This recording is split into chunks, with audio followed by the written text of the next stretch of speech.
দেয়া যায় না, এই জন্য তোর কইছিলাম আলু দিবা নিয়ে বেশি করে আলু দিয়ে বাদ খান যাইতো 1 মাস। ভালো লাগে না দাদা মুরগি জল করে নিলে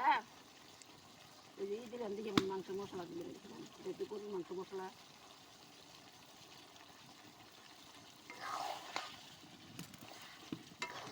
মাংস মশলা দাদা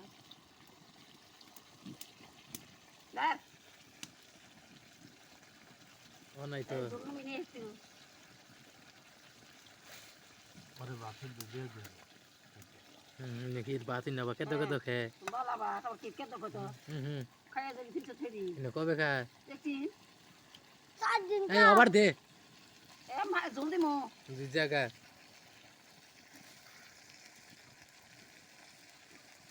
জলদি আমি